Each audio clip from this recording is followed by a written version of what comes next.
Assalamualaikum warahmatullahi wabarakatuh.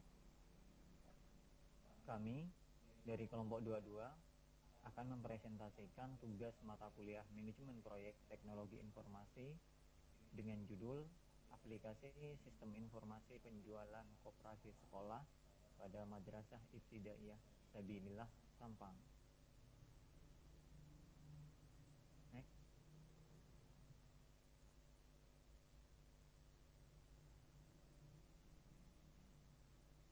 Proyek ini kami dilatar belakangi atas beberapa permasalahan, di antaranya yang mana kemajuan teknologi informasi saat ini sangat berkembang dengan pesatnya, sehingga di berbagai lini termasuk di lembaga pendidikan ini dituntut untuk memanfaatkan teknologi informasi sebagai wujud dari pemanfaatan teknologi informasi itu sendiri. Selanjutnya, di mana pada Yayasan Sabilillah Sampang ini 2 tahun terakhir telah meningkat perkembangannya, yang mana siswanya mencapai 400 lebih, sehingga pada koperasi yang dikelola oleh Yayasan Sabilillah Sampang ini membutuhkan manajemen yang lebih baik, di mana saat ini masih menggunakan manajemen secara manual, yang mana pada koperasi ini menangani berbagai kebutuhan siswa dan guru, di antaranya seperti seragam sekolah, buku, snack, dan lain sebagainya. Kemudian latar belakang berikutnya adalah kurang efektif dan efisiennya sistem yang saat ini, yaitu sistem secara manual. Hal ini di mana sistem pelaporan jika menggunakan teknologi manual, maka pelaporan dirasa kurang efektif dan efisien. Next.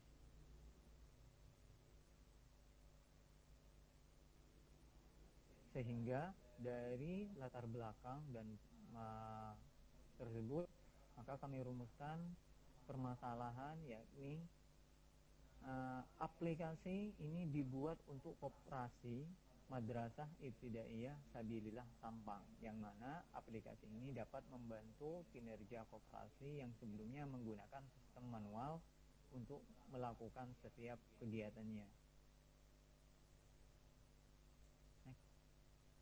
Ruang lingkup pada proyek sistem ini ada beberapa, di antaranya menganalisis setiap prosedur-prosedur yang berhubungan dengan mekanisme penjualan barang dari pemasok sampai ke pembeli, yakni siswa pada MI Sabilillah Sampang. Kemudian mendesain sistem utama aplikasi sistem informasi penjualan di koperasi. Selanjutnya, pembuatan aplikasi sistem informasi penjualan di koperasi. Kemudian, pelatihan terhadap pegawai koperasi. Berikutnya, pemeliharaan sistem pada aplikasi yang akan dibuat dan dokumentasi sistem yang telah dibuat. Dan yang terakhir, menerapkan serta melakukan percobaan sistem informasi ini sampai dengan penerapan sistem informasi ini secara berjalan dengan baik. Next.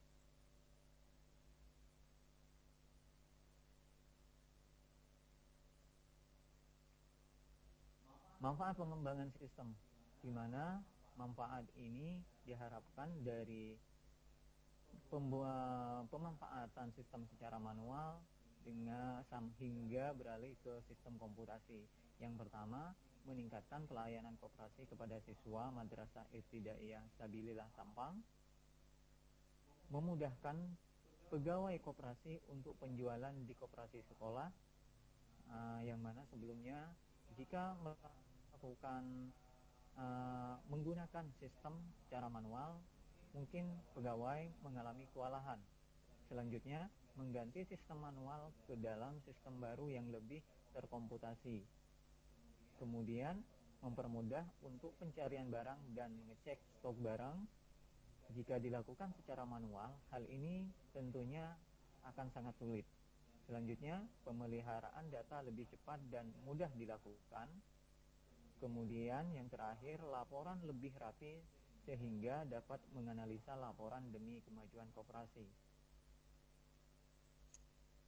Next.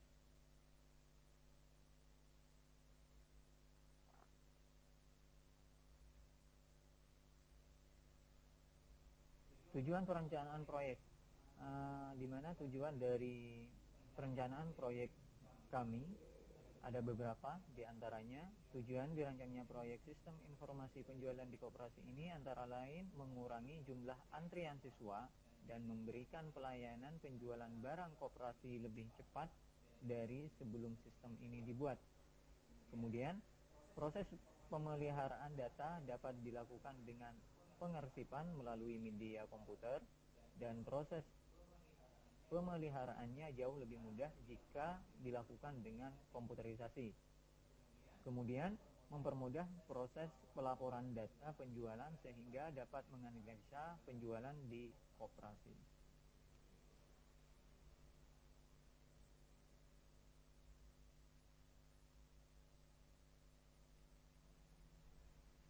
Definisi kebutuhan. Di sini kebutuhan fungsional, di mana kebutuhan di sini ada dua, kebutuhan fungsional dan kebutuhan non fungsional. Kebutuhan fungsional terdiri atas performance, information, economic, control, efisiensi, dan service. Di mana kebutuhan fungsional ini merupakan kebutuhan paling utama. Performance ini tidak membutuhkan proses yang lama dalam pencarian data barang dan pencatatan transaksi karena sebagian besar sudah diselesaikan oleh sistem. Selanjutnya,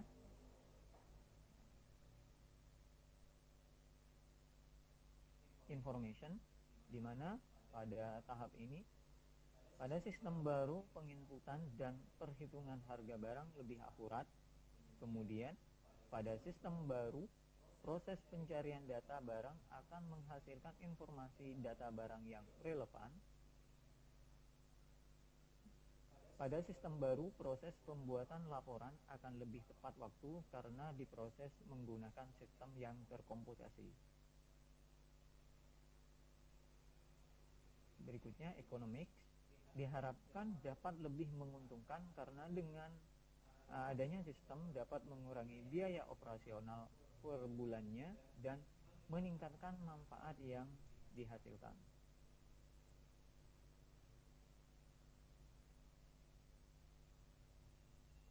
Selanjutnya, kontrol, di mana kontrol ini pengendalian mengenai keamanan data barang serta pemanfaatan data untuk kinerja sistem sangat mudah dijalankan. Selanjutnya, mengamankan dari akses yang tidak diizinkan dengan memberi password kepada menu pengguna, yakni ada admin dan operator. Efisiensi, di mana sistem penjualan barang dibuat otomatis. Ada menu transaksi penjualan barang dan laporan transaksi penjualan barang sehingga menghemat tenaga SDM yang ada.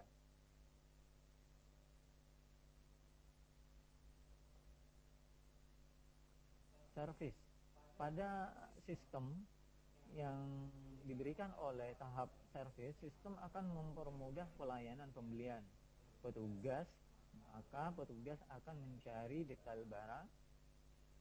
Kemudian sistem akan muncul atau detail barang akan muncul di tabel daftar barang, apakah barang yang dicari tersedia atau tidak. Di sini selanjutnya adalah kebutuhan non fungsional. Kebutuhan non fungsional di sini kebutuhan perangkat keras, di mana pada kebutuhan perangkat keras di sini kami mencoba pada perangkat keras dengan Intel Dual Core G540 MSI, kemudian Intel G384 MB, PC Pro DDR2 1 GB, kemudian hard disk 160 GB Seagate, di mana kecepatannya 7200 rpm, kemudian menggunakan Samsung DVR-W. Di sini kami menggunakan SPC plus PSU 450 watt, kemudian mouse dengan Logitech dan LCD Acer LCD 16 in, dan printer Canon IP270 di sini sebagai media tes pada perangkat. Kemudian kebutuhan perangkat lunak pada kebutuhan non fungsional. Analisis kebutuhan perangkat lunak bertujuan untuk mengetahui perangkat lunak apa saja yang dibutuhkan untuk menjalankan sistem ini, yaitu Microsoft Windows 7 Professional, Microsoft SQL Server 2000, dan Smada Pro.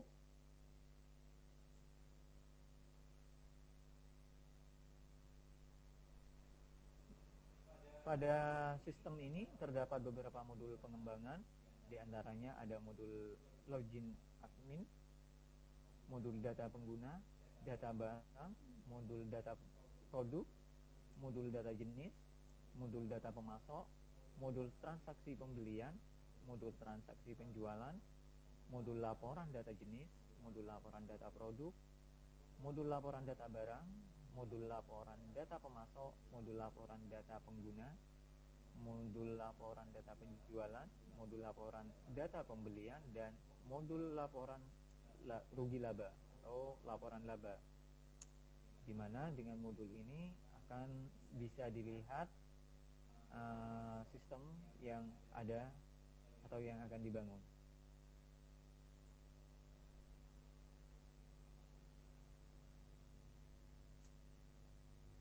Oke, selanjutnya flowchart sistem. Pada flowchart sistem ini akan disampaikan oleh rekan saya sebagai ketua dari grup kami, ya, ini Bapak Yuda di Putra Negara. Silakan Pak Yuda. Terima kasih sebelumnya. Assalamualaikum warahmatullahi wabarakatuh. Perkenalkan dulu ya, nama saya Yuda di Putra Negara. Saya di sini akan menerangkan tentang flowchart system ya. Ini diperbesar dulu biar agak kelihatan ya. Sebentar.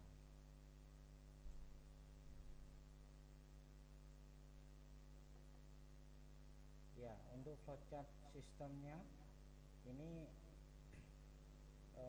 kalau dari segi menu ya itu ada beberapa menu ya. Ada menu user, menu barang, dan menu transaksi ya. Jadi itu. Jadi menu user itu nanti bisa mengolah data user. Setelah data user diolah, itu akan diproses, itu akan tersimpan ke dalam database user. Ya, database user ini nanti akan digunakan pada proses pembelian. Selain itu digunakan nanti pada proses penjualan ya. Jadi setiap barang masuk dan barang keluar itu terrecord gitu. Jadi terrecord siapa yang menjual, siapa yang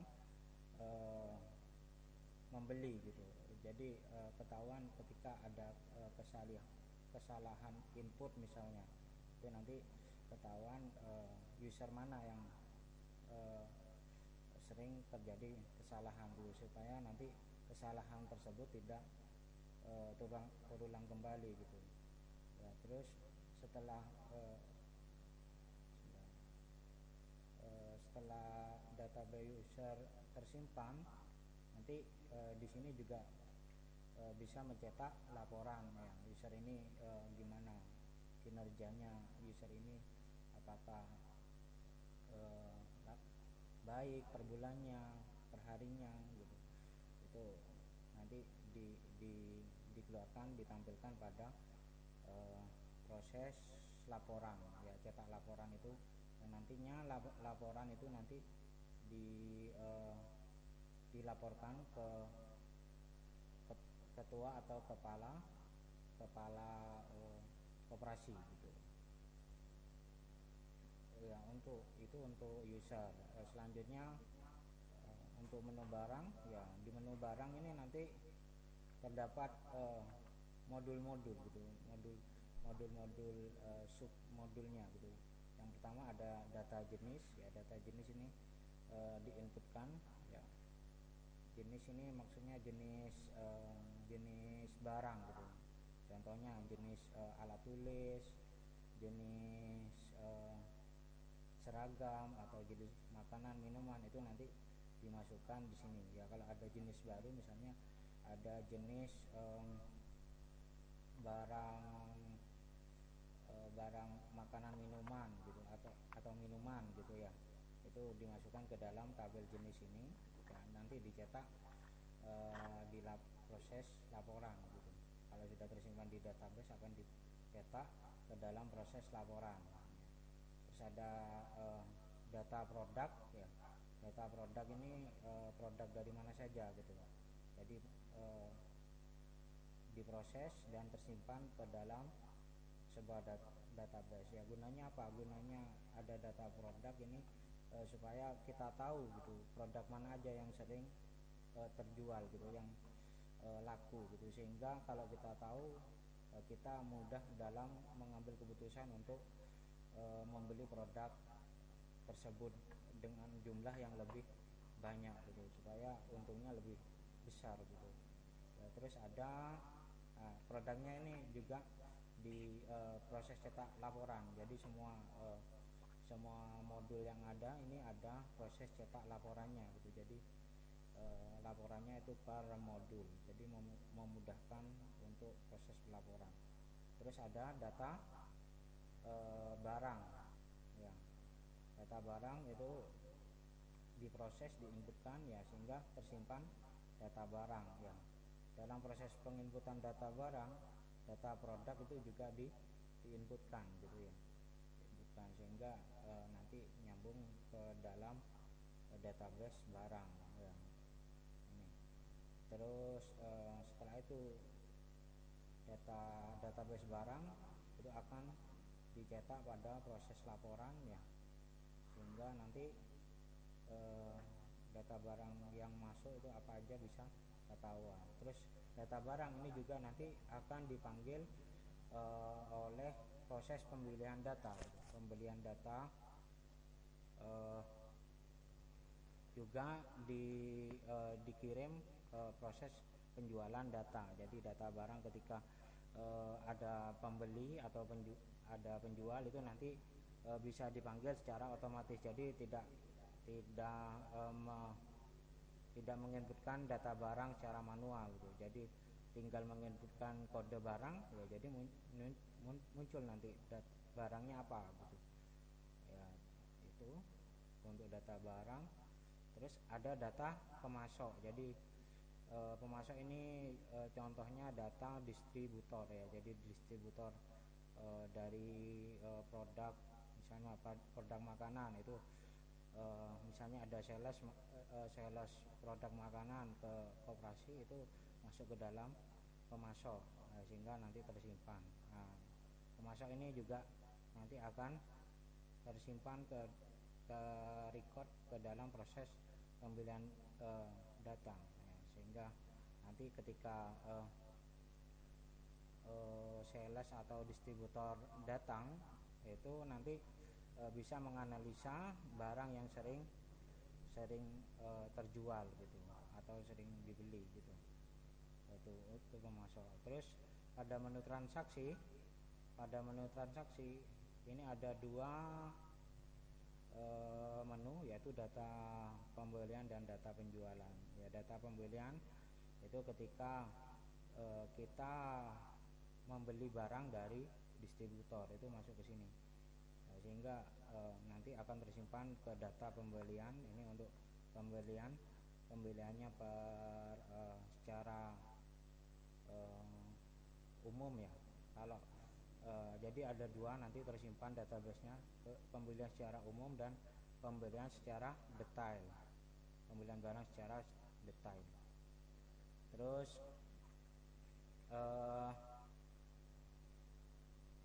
nanti kedua database ini akan memproses sebuah cetak laporan ya. Jadi data pemilihan, detail pemilihan itu dilaporkan ke dalam proses cetak laporan ya. Terus selanjutnya data penjualan. Data penjualan ini akan memproses data penjualan. Contohnya transaksi jual beli siswa, beli seragam misalnya, itu akan diproses ke dalam data penjualan dan terinput ke dalam database penjualan dan detail penjualan yang nantinya akan diproses untuk cetak laporan. Itu untuk flowchart dari sistem kami ya, sistem kami yang akan kami buat. Selanjutnya ya ini UML-nya, UML use case ya. Kita di sini UML-nya pakai use case diagram ya. Jadi nanti sistemnya ada 3 aktor ya. Jadi ada 3 aktor. Ini yang pertama admin, pengurus koperasi sama siswa ya. Jadi admin ini cuma bisa mengolah data pengguna ya. Jadi pengguna misalnya ada pengurus koperasi baru, itu yang inputkan admin gitu. Jadi nggak bisa pengurus koperasi menginputkan pengurus koperasi lagi ya. Jadi yang bisa cuma admin. Nah, terus aktor pengurus koperasi ini bisa mengolah data barang, mengolah data produk dan mengolah data jenis barang, mengolah data pemasok, mengolah data transaksi pembelian dan mengolah data transaksi penjualan ya. Jadi pengurus koperasi ini bisa ini. Terus untuk siswa ini hanya bisa berhubungan dengan pola data transaksi penjualan. Jadi setelah transaksi penjualan selesai, itu siswa akan menerima sebuah struk penjualan, sehingga siswa tahu list apa aja barang yang sudah dibeli ya, dan bisa menghitung apakah penjualannya itu benar apa enggak gitu ya. Itu. Terus aktor yang keempat ini ada laporan ya. Laporan, jadi pengurus koperasi ini bisa melaporkan ya, dan juga kepala koperasi itu bisa melihat laporan yang ada gitu. Jadi selain pengurus koperasi mengolah laporan dan dilaporkan kepala koperasi ini bisa langsung melihat laporan yang ada gitu ya tuh. Dan semuanya itu include login ya. Jadi harus login dulu ya. Kalau nggak login itu nggak bisa. Ini untuk keamanan data yang ada ya. Next, untuk mockupnya ini bisa dijelaskan oleh rekan saya Pak Rofik ya. Pak Rofik untuk mockup. Oke, terima kasih Bapak Yuda. Di sini untuk mockup saya akan menjelaskan mulai dari awal. Ada beberapa yang kami desain sebagai langkah awal untuk desain tampilan.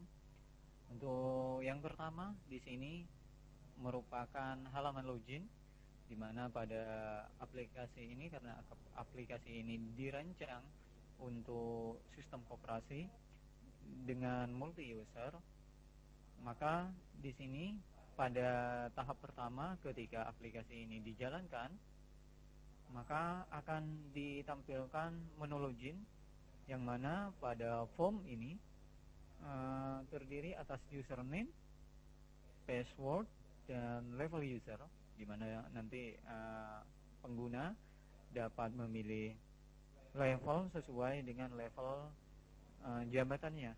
Selanjutnya akan bisa login. Next. Berikutnya adalah tampilan utama dari aplikasi. Di sini terdapat tampilan utama, ada logo, kemudian ada beberapa menu, ada menu home, transaksi, data barang, laporan, dan menu user. Kemudian di bagian konten terdapat informasi selamat datang kepada admin dengan menampilkan chart dari pencapaian penjualan, kemudian chart juga di sini dari pengguna, maksudnya anggota dari koperasi. Selanjutnya di tengah-tengah langsung ada tombol button untuk ke menu transaksi. Ini ditujukan kepada admin dari pengguna sistem ini, di mana di koperasi nanti ada admin dan super admin. Oke, next.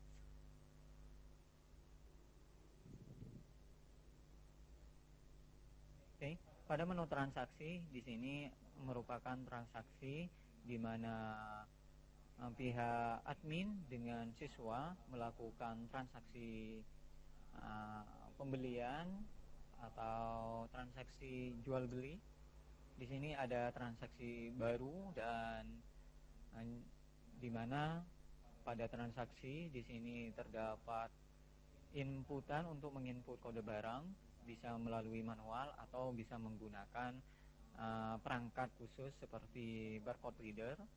Kemudian sang admin akan memasukkan jumlah barang yang akan dibeli. Jika kode yang dimasukkan masuk, maka detail dari barang yang akan dibeli akan tampil di bawahnya, dan admin tinggal memasukkan jumlah barang, kemudian melakukan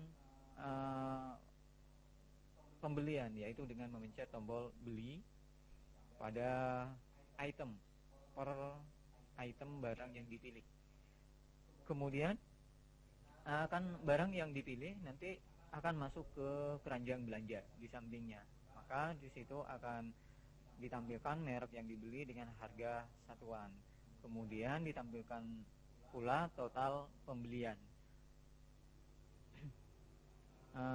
Selanjutnya di situ disediakan tombol untuk pembayaran. Nah, di sini siswa akan melakukan pembayaran. Nah, ada kekurangan di sini, sedikit kekurangan. Di sini saya lupa untuk memberikan inputan jumlah uang yang dibayar. Oke, mungkin berikutnya akan saya masukkan. Oke, next. Kemudian di sini merupakan pencarian jika barang yang dicari ini pada menu transaksi penjualan di tombol baru, di link baru itu tidak ada, maka kita dapat melakukan pencarian barang dengan mengetikkan kode barang atau nama barang. Nah, di situ jika kita ketikkan, maka akan ditampilkan berupa tabel-tabel. Di situ nama itemnya, kemudian kode item dan nama item. Kita bisa memilih salah satunya. Ada kemungkinan ada nama yang sama ketika saat pencarian, namun dengan kode yang berbeda. Maka kita pilih salah satu, kemudian jika dipilih dia akan masuk ke sampingnya. Kita dapat melakukan jumlah pembelian, detail barang akan ditampilkan, dan kita bisa klik beli.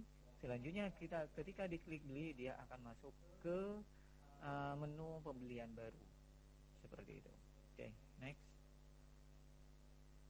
Nah, berikutnya pada menu data barang. Di sini ada beberapa sub menu, diantaranya pembelian barang. Di sini pada data barang ini mengolah beberapa pembelian data barang, maksudnya pihak koperasi melakukan pembelian dari luar. Kemudian ada menu data barang, data pemasok, dan data produk. Oke, pada menu pembelian barang di sini ada form untuk memasukkan kode barang sesuai dengan barcode yang tersedia pada barang atau yang sudah ditentukan, kemudian jumlah stok beli yang dibeli oleh pihak koperasi, kemudian nama barangnya apa, kemudian tanggal pembeliannya tanggal berapa. Kemudian kita bisa milih distributor atau pemasoknya. Pemasoknya siapa? Misalkan PT X, Y, Z. Oke, kita dapat melakukan penyimpanan atau jika terjadi kesalahan atau gagal, kita bisa memilih batal. Selanjutnya di samping akan ditampilkan jumlah stok yang bersangkutan atau berkaitan. Stok ketika mengetikkan kode barang, maka di sampingnya akan ditampilkan jumlah stok barang yang terkait. Kemudian ketika kita mengetikkan jumlah stok beli, maka jumlah stok terakhir di situ, stok di gudang itu ada berapa, stok terakhir ada berapa, kemudian jumlah barang.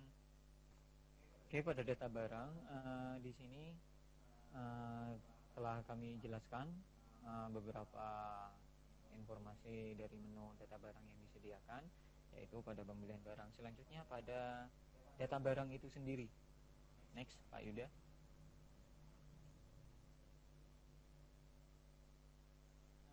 Di sini data barang akan menampilkan berupa Word tabel. Di sini ada beberapa informasi mengenai kode barang, nama barang, jenis, produk, stok barang, dan terdapat aksi. Maksudnya aksi di sini cuma disediakan menu edit, dan di edit pun di sini dibatasi pada beberapa menu saja, seperti misalkan ada kesalahan nama. Jadi jika terdapat kesalahan pada stok barang, mungkin akan tambah data barang, tambah baru pada tombol di atas, atau ada barang baru tinggal ditambah saja dengan nama yang sama pada kode barang yang berbeda atau sama. Karena di sini bisa saja ada dengan kode yang sama sesuai dengan barcode yang tersedia pada barang tersebut. Oke, next. Data pemasok di sini merupakan data dari sebuah badan seperti PT atau CV yang melakukan pemasukan barang.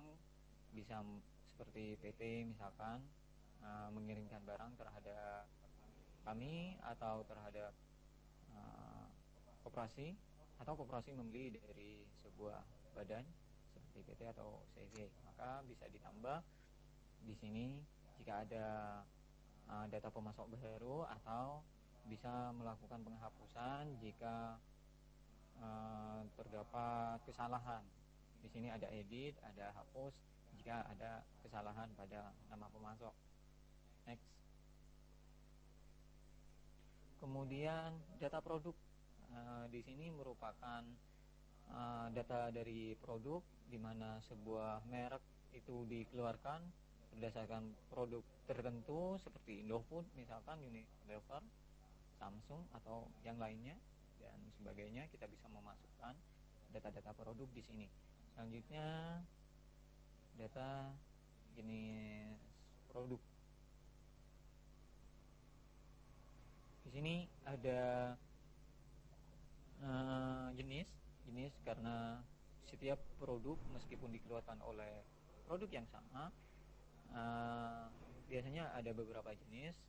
Misalkan ada makanan, ada minuman, kemudian ada alat tulis dan sebagainya. Maka kita bisa tambahkan di sini. Kita bisa juga melakukan aksi edit hapus di sini. Next. Selanjutnya mockup berikut ini merupakan laporan.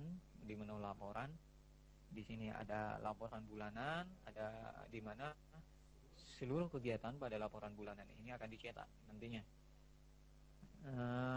Di sini cuma sebagai sampel saja.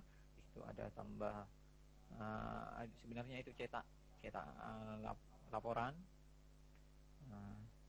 Kemudian next Pak, laporan penjualan. Nah di sini seperti di sini ada laporan penjualan, misalkan apa itu dari penjualan selama beberapa dekade kita bisa mencetaknya. Maaf di sini next Pak Yuda.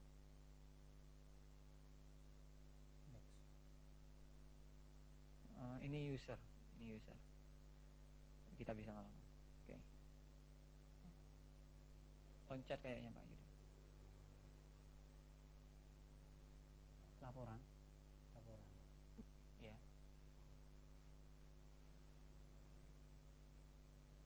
Oh iya, itu saja dari mockup yang bisa saya jelaskan. Berikutnya akan dilanjutkan oleh rekan saya Bapak Yuda Putra Nyeger. Terima kasih Pak Rofe. Ya, saya akan melanjutkan untuk masalah manajemen proyeknya ya. Jadi manajemen proyek ini nanti kita juga menghitung estimasi biaya. Jadi menghitung estimasi biaya.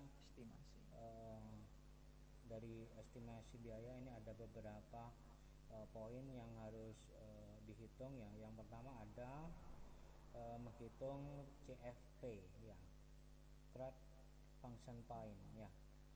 Terus juga menghitung Relative Complexity Adjustment Factor ya. Ini atau disingkat RCAV. Juga menghitung function point-nya ya. Jadi function point-nya nanti dihitung. Terus ada estimasi biaya dan waktu. Kalau sudah menghitung function point-nya, nanti ada biayanya itu berapa dan waktunya akan diselesaikan berapa hari ya, gitu. Dan nanti dijelaskan di sini. Terus ada estimasi sumber daya manusia. Jadi memerlukan sumber daya manusia seberapa gitu ya. Penentuan, terus ada penentuan harga jual SIPKOP ya, sistem penjualan koperasi. Terus ada nanti yang dibahas license dari kepemilikan SIPKOP itu seperti apa ya. Next. Ya, ini untuk menghitung CFP. Hitung CFP ini ada beberapa komponen yang akan dihitung, yaitu pada analisis kebutuhan ya, desain fungsi, pemrograman, pengujian, instalasi, dan pelatihan pemodal. Nanti itu dihitung setiap level kompleksitasnya, yaitu sederhana, menengah, dan kompleks ya.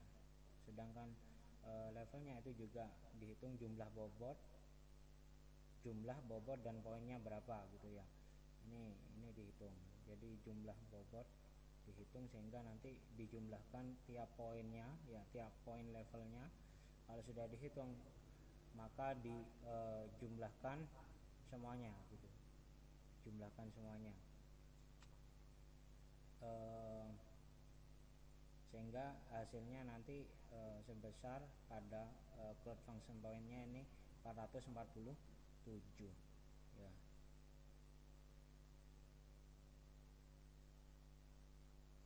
Nah, setelah menghitung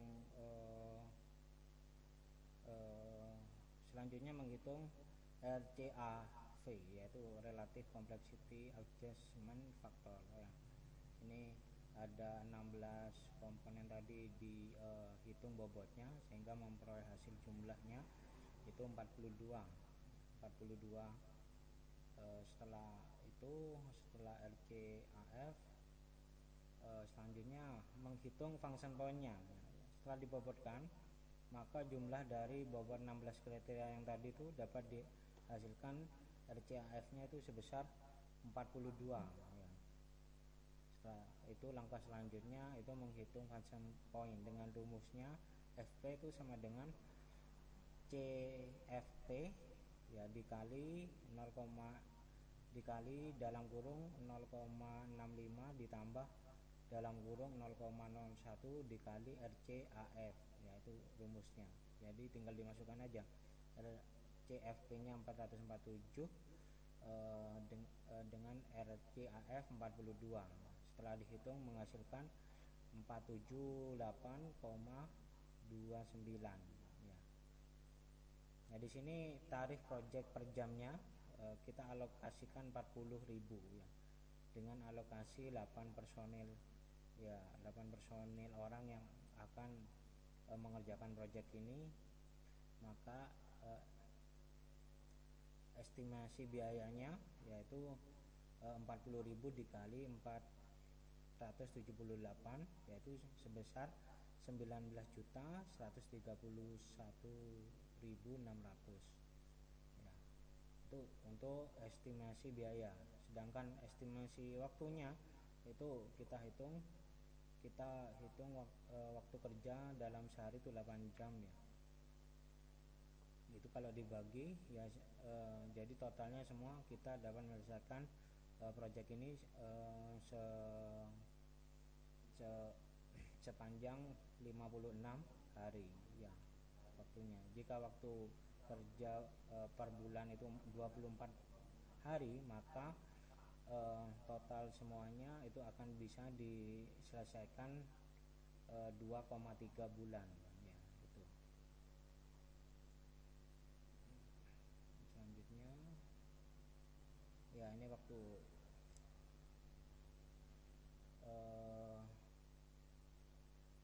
pelaksanaannya ini jadi Januari, Maret, April itu bisa diselesaikan. Ini untuk analisis kebutuhan itu bisa 2 minggu, desain fungsi 2 minggu, pemrograman 4 minggu, ini yang agak lama.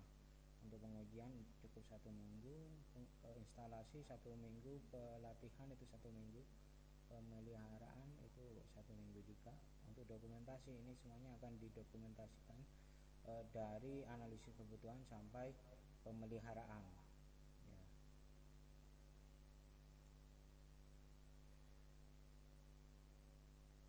Ya untuk tenaga pelaksanaan ya sumber daya manajemen sumber daya manusia itu nanti ada 8 orang ya, 8 orang sesuai tadi perhitungan dari function point ya. Jadi idealnya 8 orang. Untuk penjualan di koperasi Madrasah Ibtidaiyah Sabilillah Sampang ini nanti berbasis web ya, membutuhkan tim pengembangan yang berkompeten di bidang masing-masing ya sebagai berikut. Ini ada project manager dan sistem analis itu 1 orang ya, untuk programmernya 2 orang, database engineer itu 2 orang, terus ada nanti desain grafik dan software engineer itu ada 2 orang itu yang mengerjakan. Jadi cuma totalnya 8 orang ya. Ya untuk mendefinisikan kebutuhan staff itu harus didefinisikan sehingga nanti bisa membantu atau mendukung jalannya proses pengerjaan proyek ini ya, yaitu yang pertama ada kebutuhan staff dari skill ya, skillnya harus fokus ya. Jadi kalau fokus pemrograman ya kita harus mencari orang yang fokus yang di skill pemrograman gitu. Juga jumlah staffnya udah potongan yang tadi 8 orang itu harus didefinisikan. Untuk memilih staff ya, itu kita menggunakan internal ya, staff internal. Jadi staff yang tidak nyari di luar, nyari di dalam anggota tim kami juga gitu. Supaya apa? Supaya memudahkan koordinasi ya. Kalau mudah koordinasi otomatis proyek akan akan berjalan lancar. Dan full team ya, artinya full team ini semua tim ini bekerja sesuai dengan job desknya masing-masing ya. Itu pengaturan staff ya, pengaturan staff itu nanti diatur sehingga kita bisa bekerja tim ya. Selanjutnya untuk identifikasi risiko ya, jadi kita sebelum mengimplementasikan sebuah proyek kita yang software jadi kita, itu kita harus mengetahui risiko-risiko yang ada gitu ya. Di sini risiko yang pertama yaitu jaringan internet terputus ya, dimana letak MI Sabilillah ini emang letaknya terpencil gitu, jadi kurang adanya jaringan internet karena fiber optik masih belum sampai di sana gitu. Jadi nanti kalau jaringan internet terputus, otomatis domain web kita itu juga terputus gitu ya. Jadi ini yang harus diatasi. Jika jaringan internet terputus ini harus ada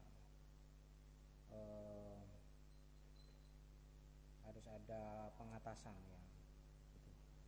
Terus jaringan internet lambat ya, ini sering terjadi ya, karena ya mungkin jaringannya banyak yang mengakses gitu ya.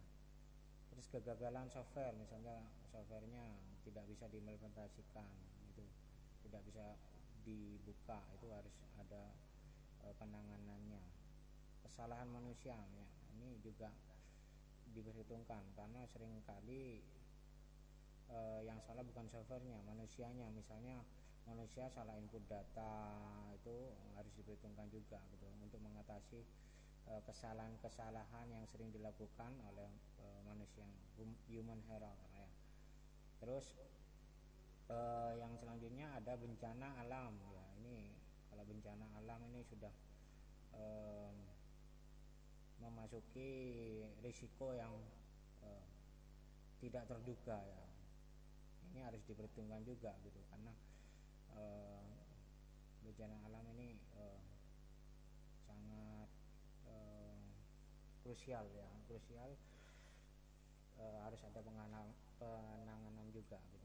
Cybercrime ya, untuk kejahatan pada teknologi itu juga harus ditangani. Kesalahan input data ini juga risiko, karena kalau salah input data itu nanti akan berpengaruh pada laporan ya, laporannya tidak akurat ya, ada banyak manipulasi data gitu, tidak akurat. Selanjutnya transaksi gagal, ini juga risiko, karena sering sekali terjadi apabila transaksi itu gagal, entah karena kode barangnya nggak ada ya, kode barangnya jumlahnya tidak sesuai stok gitu, itu harus ada penanganan juga gitu ya. Di sini ini ada manajemen risiko yang ada. Selanjutnya ya, ini nanti sudah dihitung dari tabelnya. Ini ada beberapa tabel ya, tabel untuk penanganan risiko ya. Setiap risiko yang muncul itu harus dihitung dampaknya ya. Ada beberapa bobot ya, yaitu nilai 1 itu sangat rendah, risikonya sangat rendah. Nilai 2 risikonya rendah. Nilai 3 risikonya sedang ya. Nilainya 4 risikonya tinggi. Nilai 5 sangat tinggi ya, hampir pasti terjadi ya. Mengancam, ini dampaknya ini. Kalau dampaknya kecil ya sangat rendah, dampaknya kecil. Kalau skalanya rendah, dampaknya kecil pada biaya, waktu dan kualitas ya, berdampak kecil. Kalau sedang dampaknya sedang. Kalau skala tinggi, ini dampaknya substansial pada biaya, waktu dan kualitas. Kalau sangat tinggi ini dampaknya mengancam kesuksesan project ya. Ini harus yang prioritaskan, yang harus dilihat itu yang sangat tinggi nih. Ya, ini sudah saya jabarkan ya per risiko yang ada. Jadi jaringan internet terputus, ini frekuensi sudah 2 kali, dampaknya 3 sedang ya. Jadi kalau terputus otomatis nanti penjualan akan tersendat ya. Jadi akan mengurangi biaya waktunya juga, itu biasanya untung mana nggak untung gitu. Terus ada jaringan internet lambat ya, ini 4 ya, tinggi, ini sangat tinggi. Kalau lambat ya otomatis dampaknya tapi rendah, sangat rendah, dampaknya kecil, cuma menunggu. Terus ada kegagalan software ya, ini dampaknya sangat rendah. Kegagalan software ini kan bisa diatasi langsung dengan mencari apa yang membuat software itu gagal ya. Software pendukungnya juga, mungkin software pendukung atau hardware-nya itu. Ini untuk dampaknya ini 3 sedang. Terus kesalahan manusia ini frekuensinya 3 kali, dampaknya 4 ya, tinggi ya. Jadi ini kalau kesalahan manusia ini dampaknya sangat tinggi karena nanti akan berpengaruh pada laporan. Terus bencana alam, nah ini masih frekuensinya masih 0 karena masih belum jadi bencana alam seperti ya banjir apa ya, atau konsleting listrik, itu juga masuk ke bencana alam. Itu dampaknya 5, mengancam kesuksesan proyek ya. Terus cybercrime ini frekuensinya 1 kali ya, jadi dampaknya 2, sangat rendah. Cuma ya kecuali kalau cybercrime-nya itu sudah memasuki niat jahat ya, niat jahatnya sudah terlalu jahat, itu perlu diperhitungkan juga. Kesalahan input data, ini sama kayak kesalahan manusia tadi ya, dampaknya sangat tinggi ya, karena yang inputannya besar, semakin inputannya salah besar semakin gagal softwarenya itu. Transaksi gagal ini tinggi karena kalau transaksi gagal otomatis siswa atau pelanggan akan ya menilai jelek lah gitu, pelayanannya akan menilai jelek, sehingga dampaknya ini sangat rendah gitu. Jadi dampaknya kecil, mungkin hanya pelanggan menilai jelek. Itu untuk manajemen risiko. Selanjutnya ya, ini penanganan risiko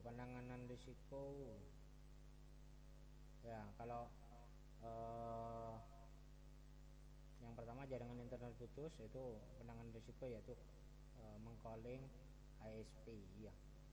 Jadi mengcalling pihak internetnya gitu, kenapa kok putus ya, apakah ada kabel putus, apa ada perbaikan atau gimana, itu harus dikal untuk menangani risiko tersebut. Sama kayak jaringan lambat, kenapa kok lambat gitu ya, apakah banyak yang akses, apa kabelnya emang frekuensinya rendah gitu, itu juga harus ada penanganan. Kegagalan software ya, software gagal diimplementasikan, kenapa, yaitu harus penanganannya call helpdesk ya. Jadi kami di sini juga memberikan bantuan ya. Jadi ketika ada kegagalan software, kami memberikan bantuan kenapa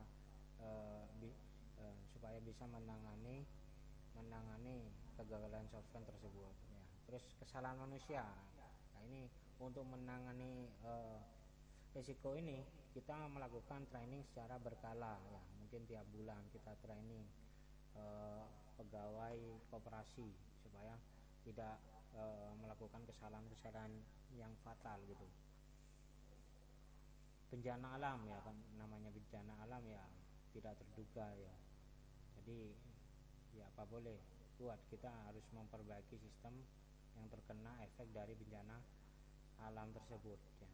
Cybercrime ya, kalau menangani resiko dengan pengamanan sistem yang kuat ya. Jadi kalau pengamanan sistem kuat, otomatis cybercrime itu akan sedikit sekali nanti. Kesalahan input data ya sama kayak kesalahan manusia tadi, jadi nanti akan melakukan training secara berkala tuh. Kalau transaksi gagal ya input ulang transaksi ya, itu penanganan risiko ya. Sekian dari kelompok 22 itu mungkin penjelasannya dari kelompok kami. Terima kasih atas perhatiannya ya. Kalau ada mungkin ada kesalahan, kami mohon maaf. Assalamualaikum warahmatullahi wabarakatuh.